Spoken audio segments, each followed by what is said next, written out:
Bad Bunny performed yesterday's Super Bowl halftime show to a record number of viewers. The Puerto Rican rapper and singer impressed pretty much everyone who was watching the performance, even those who don't speak Spanish. That is, everyone except the person who's currently in the White House and all of his allies online. They've been crashing out ever since, and it's pretty funny to watch since nobody cared about their alternative Super Bowl halftime performance starring Kid Rock. The entire Bad Bunny Super Bowl performance was impressive from start to finish. On a technical level, on a theatrical level, it was a real treat to watch. But I especially want to highlight roughly the last 2 minutes of the show, which carried a strong and empowering political message.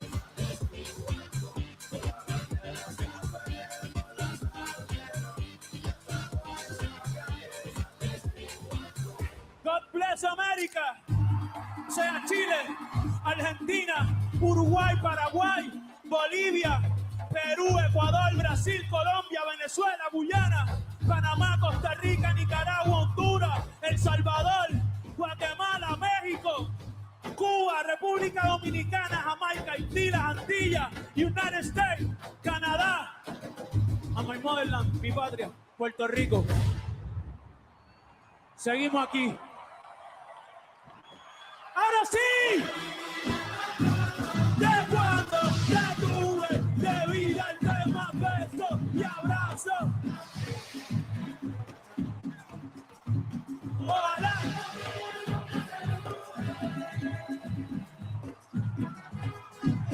Muchas gracias.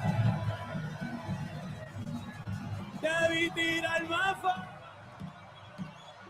So basically, at the end of his performance, Bad Bunny did a couple of things. He had dancers come running out into the middle of the set, carrying flags representing all of the countries in the Western Hemisphere.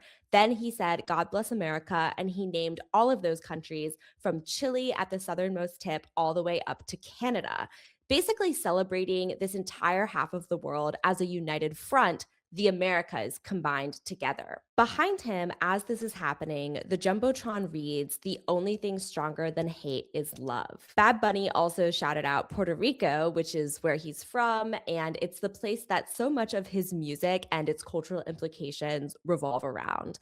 This was an amazing celebration of Puerto Rican culture and pride, and for the most part, it made people watching really happy. And I hope I'm not the one who has to tell you this, but Puerto Rico is technically part of America, so anti-immigration rhetoric aimed at Bad Bunny is darkly ironic considering that he is actually American. And like I mentioned at the top, this quickly became the most watched Super Bowl halftime show of all time with 135 million viewers. What a spectacular accomplishment. Even Elmo from Sesame Street celebrated this halftime show, saying, "That bunny was amazing." Elmo thinks he should be called Good Bunny. Elmo loves you, Mr. Good Bunny. Very sweet. I wanted to highlight this response to the show in particular because I think it really underscores the political message that Bad Bunny was working to convey.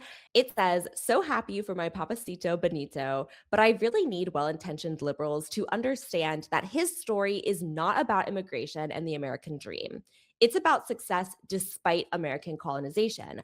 It's about making it big and still being able to call Puerto Rico home." As you examine the political and cultural symbolism throughout the halftime show, this much becomes very, very clear. It is about resistance. It is about the real experiences of people who live in Puerto Rico and the Puerto Rican diaspora around the US. And it is a strong symbol of pushback against the Trump administration's brutal regime and all of the hate that is currently being spread by ICE in immigrant communities around the country. Perhaps that's why Trump crashed out so much while he was watching it. Now, you must remember that the Super Bowl halftime show was officially counter programmed by many members of the Trump administration who were protesting supposedly by watching the Turning Point USA halftime show, which featured Kid Rock performing in sort of the lead role. And now, as you can see from what's happening next to me, this was a really, really embarrassing display from a performer who is well past his prime. Bad Bunny is like the most streamed performer in the world, and almost nobody listens to Kid Rock anymore. The last time he was relevant was like a quarter of a century ago. However, he's one of the few entertainers that will actually stand by the MAGA movement. And so here he is in this quote unquote starring role. Now, this tweet claims that up to 10 million people watched the Kid Rock show instead of the Super Bowl, but it was actually showing around 5 to 6 million people watching it at its peak, which means roughly 1% of the audience for the actual Super Bowl halftime show was watching this Kid Rock embarrassment. And funnily enough, not even Trump was watching the Kid Rock Turning Point USA halftime show. Obviously, he was watching the real thing. This tweet says footage from inside Trump's golf club Super Bowl party reveals the Bad Bunny halftime show played on the big screens. What a bunch of hypocrites. And here's that video where you can actually see Trump in the audience watching the Bad Bunny halftime show. Granted, we know for sure that Trump was watching Bad Bunny because he couldn't help himself from crashing out over it on Truth Social as per usual. He wrote, "The Super Bowl halftime show is absolutely terrible, one of the worst ever. It makes no sense, is an affront to the greatness of America, and doesn't represent our standards of success, creativity, or excellence. Nobody understands a word this guy is saying, and the dancing is disgusting, especially for young children that are watching from throughout the USA and all over the world. This show is just a slap in the face to our country, which is setting new standards and records every single day. Blah, blah, blah. Just a bunch of propagandistic BS from here on out." Trump is wrong on many, many counts here. The show was incredible. Its artistic execution and the symbolism behind it is incredibly notable and moving, and plenty of people around the world can understand what Bad Bunny is saying. There are up to 59 million Spanish speakers in the US alone, making it the second most spoken language outside of English. Granted, given the message at the heart of Bad Bunny's performance, it is absolutely no surprise that Trump and his allies hated it, and their crash out is hilarious to watch. It also goes to show that despite retaking the White House, the Trump administration does not have mass popularity. We know that Trump's approval rating is sinking fast, but in addition to that, they also don't have the cultural domination that they so long to acquire. Most people are more diverse and more interested in watching a Spanish speaking Super Bowl halftime performance from an artist like Bad Bunny than they are willing to even tolerate any of the types of entertainment associated with MAGA. Trump and his party are losers, and that's something that they really struggle to accept. And an example of someone who's struggled to accept that is the influencer and YouTuber Jake Paul.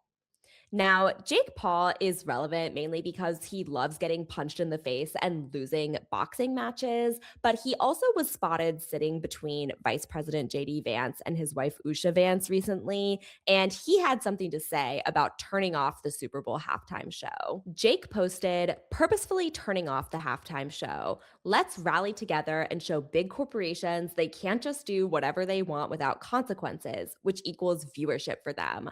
You are their benefit. Realize you have power. Turn off the halftime. A fake American citizen performing who publicly hates America. I cannot support that." Of course, people did not turn off their TVs during the halftime show. The numbers reflect that more people watched it than ever. And even Jake Paul's brother, Logan Paul, jumped in to disagree, saying, "I love my brother, but I don't agree with this. Puerto Ricans are Americans, and I'm happy they were given the opportunity to showcase the talent that comes from the island." Now, I want to dig more into Jake and Logan Paul's relationship with Puerto Rico in a second, but I also have to note two things. One, it is so indicative of where the Trump administration is at that the best talent they can attract to their side are influencers, specifically influencers like Jake Paul, who has always been one of the most disliked online celebrities on the planet. So basically, the Trump administration can only pull in entertainers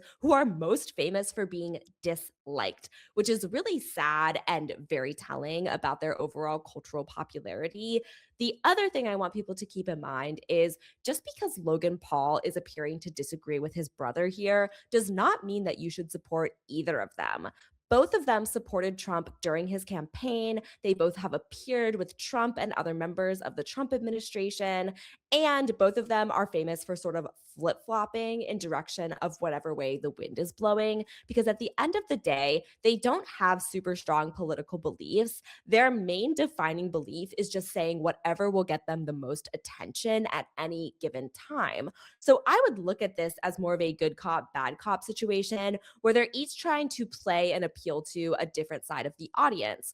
Don't let them get away with it, especially because both of them have a closer connection to Puerto Rico than many people may realize. That connection, as this person on Blue Sky pointed out, is that they both live in Puerto Rico. They both own property there. And as this Blue Sky user said, where they both moved to avoid paying taxes. So with Jake Paul trashing Puerto Ricans, it leaves a sour, sour taste in my mouth because we know that he moved there to benefit himself. And that's not the only thing he's done to disrespect this island that he's using for his own personal advantage. In 2021, the BBC reported that Jake Paul was investigated over driving on a protected beach in Puerto Rico. Specifically, he was driving over where turtles were nesting in the sand. An Instagram video showed Paul and a group of people driving around in two vehicles on the beach. They later removed that post. Turtle nesting and hatching season is between February and August in Puerto Rico, and its beaches attract several protected species, including the endangered leatherback turtle. The video was widely shared online, and many people criticized the YouTuber turned boxer for putting the reptiles at risk,